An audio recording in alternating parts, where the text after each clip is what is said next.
Innovation, imagination, wonder. These are just some of the words used to describe Dr. Harvey Passes. Dr. Passes explores interesting people and ideas that will stimulate you. He questions the people who develop, create, and employ novel concepts in business and everyday lives. He especially loves to speak with successful people. How did they do it? How can you do it too? So let's join Dr. Harvey Passes in his quest of wonder and curiosity as we watch Dr. Harvey Passes Presents. This show gives me incredible pleasure. This is wonderful. So let's get right down to it. There is a gentleman who you're going to meet who you have probably seen in the past, because he is certainly no stranger to this TV show. Plus, he's also in the opening segment. You see a picture of him. Actually, he's in 2 segments in the opening. Did you know that? No. Anyway, you're in two segments. We'll talk about that later. And this gentleman's name is Gary Krupp. And before I tell you what's so significant and why he's here today, let's just welcome him. Hey, Gary. Great to have you back again, buddy. Thank you, Hope. Terrific. Gary is a very interesting man. I know Gary since we're about 16, 17 years of age, thereabouts. And I'm a year older than you are. Well, I wasn't going to say that, but so Gary, even as a kid, has always had these thoughts of doing things for people, helping people, no matter what it is. He's always there for you. In the middle of the night, you had a problem, Gary was there for you. He's an amazing person, terrific. And over the years, he has developed an entourage of people that he's met in life, some on some of the most unbelievable levels of either in culture, in government, and certainly in religion. And he has a foundation, a not-for-profit foundation called Pave the Way Foundation, which I'm proud to say I'm on the board the board of directors, a member of the board of directors. And this organization is literally trying to do something to affect world peace. Now, that's a big comment to make, but darn it, he's on the way. He's doing things about it. He just came back from an amazing trip. He's always traveling somewhere in the world, doing incredible things and speaking to amazing leaders. Gary just came back from a meeting with His Holiness, Pope Benedict. Is it 15th? 16th. 16th. 15th was a good guy. But anyway, with Pope 16th, Pope Benedict 16th. And Gary was knighted by Pope John Paul II in 2000. And the title is the Order of Knights Commander of Order of Gregory the Great. Pontifical Order of St. Gregory the Great. Right.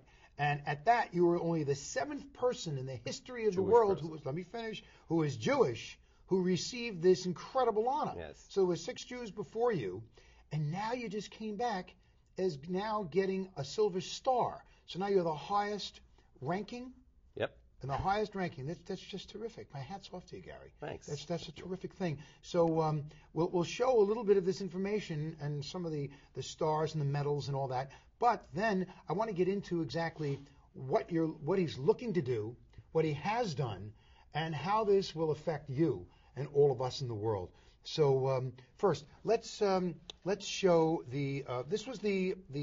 See if you can get a close-up of this. I know it's very wide. What are we holding up here, Gary? That's the pontifical diploma when I received the first papal order of knighthood. That was July 29th of 2000. And this was given by Pope John Paul II. Right. Okay. So that's when you were inducted. Okay. Now let's go to the second one. Invested. Is that it? Yeah. Okay. You're invested. Now this one. This sounds like the Raccoon Lodge. This was signed the 15th of January. Now this was just done. Just done. The ink is still wet. I got it on my fingers. I smeared the Pope's name. No. Check this out. This is now, and this is on heavy parchment. Very, very interesting. Now this, and on the bottom over here, I know I'm lifting it up for the camera, but I'll take your finger and point to where the seal and the signature from the Secretary of State. You're too far away. It's down here, the lower right. Oh, it's on the other side, in the bottom over here. Yeah, okay. there it is. Terrific. Okay, so let's put this away, and let me just take out some pictures here.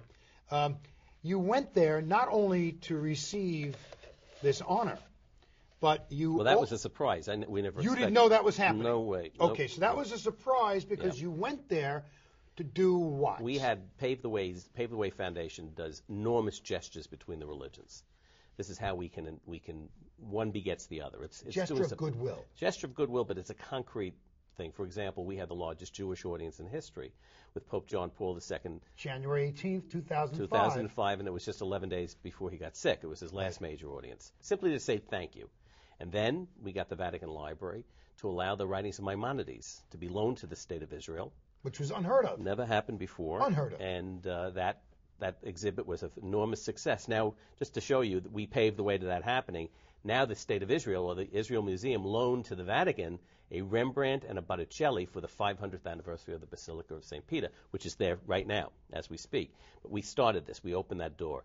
Then this particular project, then of course we've done things. We have a fantastic exhibit in New York with Pope John Paul II and the Jewish people, a blessing to one another, which we sponsored, and we brought it to the Museum of Jewish Heritage in Lower Manhattan. And things of this nature. This is the sort of thing we've done. Let's get to this headline. Unless you can understand Italian when you read it, maybe Gary will explain. This is the headline on 24th of Wednesday, January. the 24th of January, 2007. Just to get a close-up of this. And what exactly is this article about, Gary? This is about Pave the Way Foundation found out that there was available for sale, private sale, one of the most important Christian manuscripts in the world, which is the Botom of Papyrus, and go back. And that's the Botom of Papyrus is the oldest written version of the Gospels of St. John and St. Luke in the world. About what date? 175 A.D. Wow.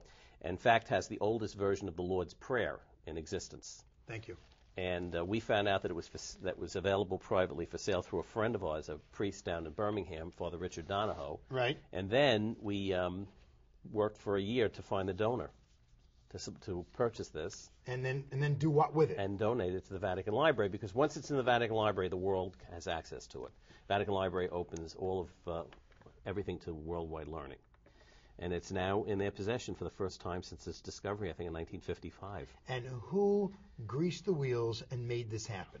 Well, our foundation. Pave the Way Foundation. That's exactly right. We've all worked together. In fact, my brother-in-law, who's the treasurer, Harry Epstein, came up with he found the donor, who's a close friend of his, just 5 days after our exclusive ran out. So talk about providence. Oh my God! So we didn't have any prospect of this happening until 5 days afterwards, and my brother-in-law was able to secure this, which was a fantastic accomplishment. So you go to the Vatican and you present to them the Botom of Papyrus. Correct. We presented it to the Pope. And the actual purpose of the visit originally was some of the things we do is we work between the State of Israel and the Vatican and the Holy See to finalize full diplomatic relations. And so I had an appointment with the Cardinal Secretary of State on the 1st of February. Mm-hmm. And coincidentally, they said on the 22nd we're giving this to the Pope. So I was able to restructure the trip. We just came back just this past weekend, Saturday night, and I was able to go to Israel. I always go to Israel in between 2 trips to Rome, so we back and forth to try to finalize this. We remove obstacles between the religions. That's what we do. See, what's interesting about what you do is that you're in such a unique position, truly unique, in the fact that, A, you're Jewish, B, you're very well recognized and respected by the Vatican, by the Holy See. And you have the ability to go and speak to the Israelis and the ability to go and speak to the Vatican and bring the two people together to have common ground to talk. It's the plan. It's the plan. It doesn't always function that way, but it's the plan. But we're also working with the Anglican Church because we're involved with that as well. Aren't you united? I was into the Order of St. John with the Anglican Church and with the Greek Orthodox Church. In fact, that was my primary visit to Israel. Tell us about a meeting that you had with the Greek Orthodox. Well, we've been working with the new Greek Orthodox Patriarch of Jerusalem, and we're right now working with the Israelis to eliminate certain problems that exist in that relationship, and we eliminate these obstacles. This is what we try to do, real concrete obstacles. Mm-hmm. Amazing. Let's get a quick look at some of these pictures, and then I want to get into the story as I see it. I'm going to show these pictures, and frankly, these pictures are not in any order because they've been mixed up. They're kind of random. Yeah, actually, this shows another project we're working on. Okay, let's talk about this, and I'll hold it up so my cameraman take a peek, and tell us, what are we looking at here, Gary? This is actually a statue, a monument that we're building in Krakow, Poland. Pave the Way Foundation is building a statue of Pope John Paul II placing his prayer on the Western Wall. And everyone's very excited about that. Cardinal Jewish, who's the Archbishop of Krakow, was involved with us. Jerzy Kluge, who was the Jewish boy who grew up with John Paul II, right, is on our board in Rome and is also very much involved. And I gave the Pope a miniature of that statue. And that's what you see here in this picture. Okay, amazing. Amazing. Let's see what's the next one. I hope everything is right side up. Okay, this is Cardinal Jean-Louis Turan, the Vatican librarian and archivist, and Bishop Raphael Farina, the prefect of the Vatican Library, presenting me with the papal medal of raise in rank. So this is during lunch after the presentation. So that was an absolute... Yeah, I was absolutely shocked. Okay, who do you have here? This is, of course, everybody recognizes the Pope. Yeah, well, who's that with Gary? The fellow in the center is the Cardinal Secretary of State. He's sort of the number 2 man in Rome. He is the one who signed my diploma, and he's who I had my original appointment with, is Cardinal Tarcisio Bertone. Mm-hmm. Fantastic person and just a wonderful, wonderful Now, it's person. interesting to note that you had meetings with Cardinal, what was his name before he became Pope? Ratzinger, yes. Ratzinger. Yeah. Now, when he was Cardinal, you had meetings with him, Yes. and he knew you. Yes, he did. He knew you. He knows Mary and myself. My wife, Mary, of course, is part of Paved the Way and knows both of us. So it's... Let's take a look at this. So when you came there to see him for all this, he put his hands out and, he knew, yes. he knew you. A Jewish guy with an Irish face and a German name. How do you forget that? Okay, what is this now? Where are we? This is in the Pope's library, in the Apostolic Palace, where we're making the presentation to him. Right now, standing is Cardinal Turan is making a speech to the Pope in this particular picture. Amazing. Let's see what else. And this here? And this is the entire group, including the donor and his family. And Father Donahoe is on the far, is the first on the far side. And then the Vatican Library staff, again Cardinal Turan and Cardinal Bertone and Bishop Farina, with the Pope surrounding the Pope, and then the donor and his family. Amazing. Amazing. And this one? Are we being redundant now? And this is during lunch. We had lunch with Cardinal Bertone and Bishop Farina. And that's when they presented you? Yes. With the that's correct. Increase in rank. Yeah. And this was... Okay, I love this picture. This is a great picture. This is the first when I first came in. I was with him in October 12th also, for the Padre Pio Mass in Rome. I was there. And we work very much with the Hospital of St. Padre Pio to help them. I remember when you did all that. That's Absolutely right. Helped and them out. We have a big project, something coming up in May, with a PET scan delivery. A PET scan is being delivered, which we save them about $700,000 on. Amazing. Enabling them to So acquire when the Pope sees you, he goes, Gary, you here again? Gary, come on, let's go out for some wine. We were also with him in Poland, in Auschwitz. And I greeted him when we came into Pope John's residence with Jerzy Kluge. Right. And this is our representatives in Rome. Okay, so we get a shot of this. Is Gabriella and Rolando Clementoni next to Cardinal Bertone and Meredith and myself. It's your lovely wife. Yep. Who works with you. Works with us. Absolutely. Well, that's great. Let me put these down. There's one more, isn't there? Oh, there's more? Isn't it? No, that's we received a gift from them. Yes. This is giving the This is the So let's show it. This Sure. is good. Now this is the It's actually on the newspaper. This is the actual presentation in color to the Pope of the Botom of Papyrus. So if you can get that. And there's the Pope looking down at it, and it's obviously encased in glass. Right. There are about 145 sheets of this. It's an enormous find. It's, wow. It's fantastic. It really is. Amazing. Great. Thank you. Okay. My thought was this. We're having dinner one night, and I got to tell you this. You've got to follow me on this. Gary and I are having dinner one night, and we're talking about how all this came to be. And there's even so much more that he's gotten involved with in trying to really change the world, and a world where we can have children growing up in instead of being afraid of being blown to smithereens. And I just turned to Gary and I said, you really should write a book. And he goes, well, I can't do any of this stuff. This isn't what I do. And I have no time to write a book. Yeah, no time. You certainly do on the plane. I sleep on the plane. You're flying all over the world. And I said to him, I got the name of the book.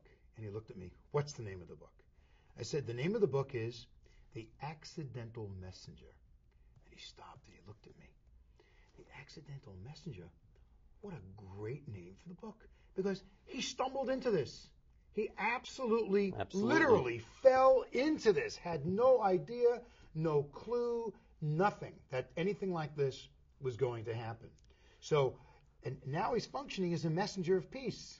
And he's meeting with the most outrageous people in the world, people on a level that can try to truly do something. Yeah, nobody seems to be addressing the issue of the cause of every conflict on earth, just about, are those people who have used the name of religion as a tool to get people to commit acts of violence. And this is forbidden in every religion, including Islam. In fact, this Sunday, we're going to be at the mosque here on Long Island. We have a Hasidic rabbi lecturing at the mosque, at the Islamic Center on Long Island, on the similarities between Judaism and Islam. And the fact is that there are those who will distort the words of the Quran and intentionally do things. For example, Jews and Christians in the Quran are called the people of the book. Infidels are the pagans, are the godless people, so they just substitute one for the other. So the punishment applied towards godless people, this is what happens. And then, of course, there's another phrase we just found out about, that there's one that says that you should punish the Sabbath breakers in Arabic. That's how it comes out. But they've changed it to the Sabbath celebrators. So essentially, it just instantly changed the entire meaning, which is completely wrong. So the people who have perverted Islam, perverted the words of the Quran, perverted the words of Muhammad, in order to get their own agenda. This is what's happening there. But we have violence in every religion. We have extremism in every religion. That's a fact. And this is something that we oppose, and we have to get the governments to start to recognize this. They stay away from the fact that the religions are the ones responsible for this. So you have to ally yourself with religious leaders. And as much as they don't want to do that, they do. Because a government cannot respond to someone who says that I'm going to kill in God's name and I'm going to be blessed and going to heaven for what I've just done. Only the religions can respond to that remark. Okay. And we spend governments have to work with the religions. I believe they should. We spend trillions of dollars on homeland security and on defense, and not 10 cents on the cause of every one of these problems. And the cause is the deliberate misinterpretation of the religions, of all the religions, which cause these problems. Now, this Sunday, where are you going? After the meeting. We're going to be after the mosque, I have to get on a plane. We're going to London. Right. Tell us about that. We've been invited to address at one of the palaces. I think it's either St. James Palace or Windsor Castle or something. There's going to be a meeting of 75 ambassadors. And this is the message that I'm going to be delivering to them, is that you've got to start to recognize the fact that instead of ostracizing the religious leaders or pushing them away and being so proud of the fact that you're a secular government, you have to take them in as an ally in a war, because they are part of it. The religions have created these lunatics, and you have to get the religions to be responsible for dealing with it. And this is a very, very important message.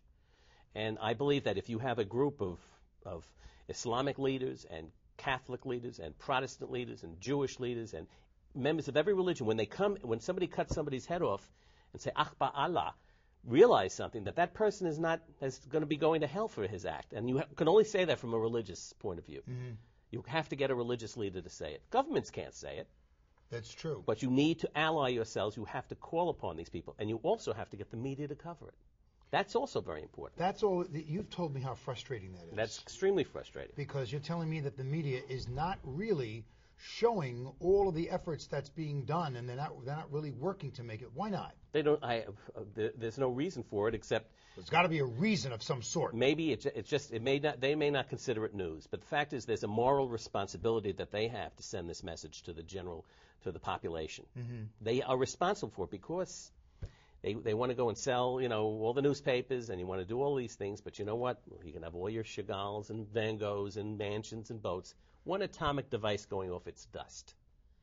And they will have been part of the problem by not reporting these efforts. And there are people all over the world doing this. And the fact is, you get distorted views of what's happening in the Middle East. I'm in Israel constantly, and in the territory. So we were just there a few days ago. And the entire picture that you would get from watching it on TV, you would never, ever believe that you're in the same place. I have been there so many times I can't tell you. And I've been in the old city. You have Orthodox Jews, you have Arabs, you have Muslims, you have Protestants and Catholics, and everybody is doing their thing. I have never not once, seen a problem, ever. You hear the call to prayer in Jerusalem. Everybody respects it. Everybody respects themselves. And you see each other. Right. You'd never get this impression when you watch it on TV. That people are fighting, and there's, all they do is they concentrate on the negative. They don't concentrate on what's really happening there. And you unfortunately can't do it. And the media needs to be made responsible for some of these things. And especially if governments are going to act and are now going to ally the forces of religion, which is what you have to do to combat this, the media has to own up to their responsibility and at least spread that word. So, do you think the efforts on Pave the Way and others, we get quite literally no coverage on anything we do, nothing we do, and I've done this. I'll give you an example. We have a Muslim on our board, fantastic Sheikh Aga Jafri. When the London bombings had occurred, he got on. And he made an enormously powerful statement that the people who committed this act could not be Muslims. This is in violation of this, and cited the Quran and everything else. I personally called every network. I was on every one of them when the Pope was sick, and then after he died, I was interviewed because of our relationship with him. And I called all the people that interviewed me. Not one person would call him back. Not one person. This is very telling. So what you're doing is the people out there are getting a distorted view of what's really happening, and the contributing people are the media, who are just deciding pick and choose what they want to do based on its saleability. And this is a problem because they are going to contribute to something which could be a devastating effect. And we recognize this, so we're doing it directly with the religious leaders, directly with the government leaders. So the media doesn't cover it; they don't cover it. Is the media going to be covering? I bet I know the answer to this. Your meeting in England. I don't know. I have no idea. I have no idea at all. I don't care if I'm going to get that message out. I just concentrate on what I have to do. And you know this from the board meetings that we have. I don't even want to deal with the public relations aspect of this. I just have to do what I have to do. And it keeps me up at night. I don't sleep. We're from 4 a.m. in the morning until midnight almost every single day, and then I'm traveling. Plus you're on the phone or you're emailing. On the phone constantly. Because the hour difference in Europe and in the Middle East. Yeah. I have to 4 a.m. in New York is 10 a.m. in Jerusalem. Right. So you really need to be up and you have to do this, and it's a constant thing. And we're doing things between the churches, which is amazing. That the fact is that we're able to succeed with this. Right. I mean, seemingly little problems we're resolving, and it's astonishing. Nobody's reporting it. Nobody knows it. Occasionally, I mean, this is a Vatican newspaper. The only reason that article went in. But you didn't see it almost any place else in the world. It's the most important Christian manuscript in the world, practically. It's now available for worldwide learning. Has now been in the possession of the church. Nobody's reported it. Certainly nobody's reported the fact that we did this, and nobody's reported any of these things. So it's something I'm just used to, and I don't think about it. I can't deal with it. I have to deal with what we're doing. When the reason why I call you, and you appreciate the title, The Accidental Messenger. It's a great title. Is because you did something years ago to help the Vatican with a hospital. Yes, it's a hospital for children. poor people in Italy. Okay. And it's owned by the Vatican. So I was asked to consult for them. I built medical facilities. I was asked to consult for them. So for 20 years, we consulted. We saved them tens of millions of dollars and made them the best equipped hospital in all of Europe. In fact, you're invited to come in May. We're having a delivery of a state-of-the-art PET scan machine, which is going to be delivered. And it's very, very exciting. So out of appreciation for that, I received the first papal knighthood. Right. But you stumbled into this. So you got this, and you really said, well, thank you, that's very nice. Well, not realizing at the time. Well, at the time, my wife and I said, we have to do something with this. Because now, as a member of the papal household, a Jewish member of the papal household, I'm now bridging two religions. You don't cook for them, do you, in the household? Or make them crepe block and matzo balls? But we now can do this. So friends of ours, Rabbi Benjamin Blech and Norman Weisfeld, friends of ours, had said, gee, maybe you could do something. You can bring a group of rabbinic scholars to the Vatican. They've never seen the writings of Maimonides. They've asked for permission to see it, and they've always been denied access. So I wrote a letter to the president of the Vatican, who I knew at that time, Cardinal Sciocca. He referred it to Father Farina, who's been in these pictures. Yes, you can bring them. And which was unbelievable. 2002. So I said, wait a minute, something can be done. Now let's see if we can borrow these. Yes, you can borrow them. I mean, so these are gestures, and they're enormous gestures.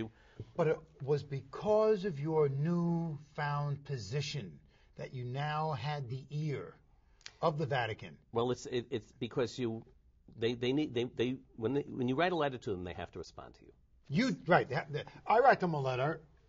Right. You know, but I'm a member of the papal household. that's my point. Yes. So here you are falling into this thing by accident, excuse me, and then realizing that there's something major that can be had here. Exactly. You gave up all that you had prior to this. Yeah, we sold our house. Sold your house. Sold you sold jewelry. it, right, sold everything. And you went ahead and you jumped into this thing head first down to the soles of your feet, you and your wife, and now you created this foundation and you started getting involved with some very influential people to come on the board and then other people to assist and to help. And you got involved in helping the Vatican with the hospital. You get involved with the Botom of Papyrus being sent. You get involved with the loaning out of the Maimonides papers, and it just goes on and on and on. Having meetings the with other religions popes as well. And the other religions as well. Dealing with the Anglican Church was very. In fact, we're bringing a large group of Anglicans to Israel in May, and we're part of this. It's going to be a. Briefly, tell us about your involvement with the Greek Orthodox Church. Well, as I said, Theophilos III is the new patriarch, Greek patriarch of Jerusalem, and we're trying to finalize the full affirmation process with the Israeli government. It's just taking a little more time. You were telling me you had a meeting, and then you got a phone call. He would like to meet with you, the patriarch, at 10 o'clock at night or something? Actually, what happened was we paved the way, hosted a cocktail party for all of the Catholic leaders of the Holy Land. That's the Custos, the head of the Franciscans, and his staff, the Nuncio, who's the Vatican's ambassador to Israel, and his staff, and the Latin Patriarch, who's the head of all Catholics in the Middle East, and his staff. And then we invited members of the Knesset, members of the media, members of just regular everyday people for a cocktail party. Right. And it was in Jerusalem, and it was enormously successful. We had 80 people there. It was fantastic. So, and we had a project that we had done.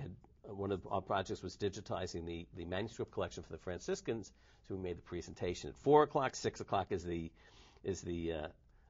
cocktail party. And earlier that day, I had lunch with the Episcopal Bishop of Jerusalem, Bishop Ria. And now I get home, we finish the cocktail party, I get a phone call that the Greek Orthodox patriarch. We got a minute left. Yeah. We got a minute left. Very briefly, well, before we close out, what are we looking at, Gary? That's my first papal. So if you can get a shot of this in the last few seconds. Now it's the neck band for the Order of St. Gregory That's the Great. First one. Hold it. Let's get a look at the second one here. Okay, this is now with the silver star, which goes. This is what you see. Oh, you take this off. It's coming apart. This is one over here. We get a shot of that. Yeah, so you can get a shot of Gary on his chest over there with that. Yeah, it's in my uniform. Don't move it around. Don't move it around. You're messing up the camera. I don't know if you could see it. Joe, see if you can get a shot of that. I don't think you could see it. Yeah, beautiful. Yeah, beautiful. it goes on the jacket. So beautiful. Terrific. This is what you see. Amazing. Well, look, Gary, we're out of time. You're going to come back and we'll talk some more. Sure. All right? My accidental messenger, my good friend, for all these years. I'm really proud of you. Thank you. You're doing amazing things, and you deserve every accolade that can possibly be bestowed on you. Okay, buddy. Love you. Again. Thank you. We'll see you real soon. All right? Hope we'll see you real soon. Sorry, we got to go out of time. Like Gary Krupp, whatever you do it with passion, and just try to help. Think about everything we've said. You can make a difference yourself. For now, Dr. Pass is saying, see you again next time.